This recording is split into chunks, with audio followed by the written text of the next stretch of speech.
Bismillahirrahmanirrahim. Assalamualaikum warahmatullahi wabarakatuh. Berjumpa lagi kita dan channel saya. Hari ini hari Sabtu 10 hari bulan Januari 2026 Masihi, bersamaan dengan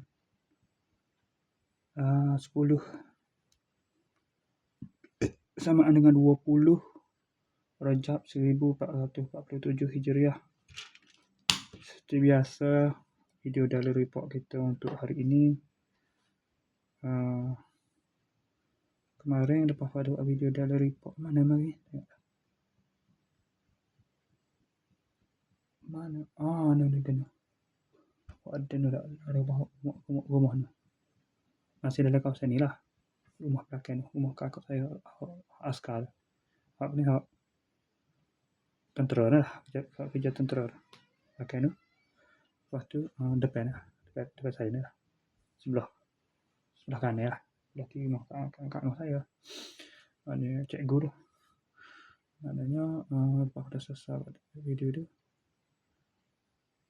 saya semaya maghrib. Tunggu masuk maghrib.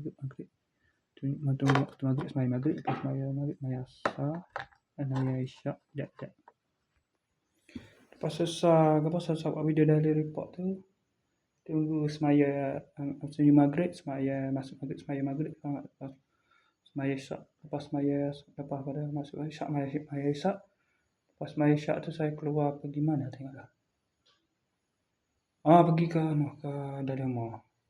Beli roti jam makan beli. Lepas tu mari ke Dafikri, singgah Dafikri makan roti jam sana lah. Ke Dafikri sambil main internet tu sampai lah. Pukul berapa malam? Pukul 12 saya balik. Balik pun tak boleh tidur awal juga. Beli sos sekali. Tidur dalam pukul 3 ikut lah. Lebih kurang sekitar pukul 3. Bangun pula pada pukul 50 minit.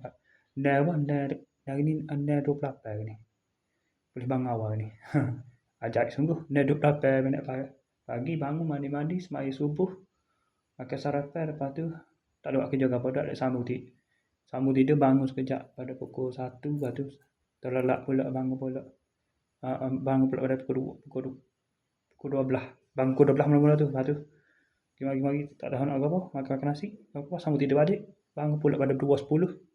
Bangun mandi semaya lahu. Lepas tu semaya asar. Lepas tu sepanjang tu duduk main edit video. Tak ada apa-apa, duduk relax rumah lah. Duduk main edit video gitu lah. Lepas tu dah pukul 5.30 saat ni baru boleh semaya asar. Lepas tu 40 saat ni.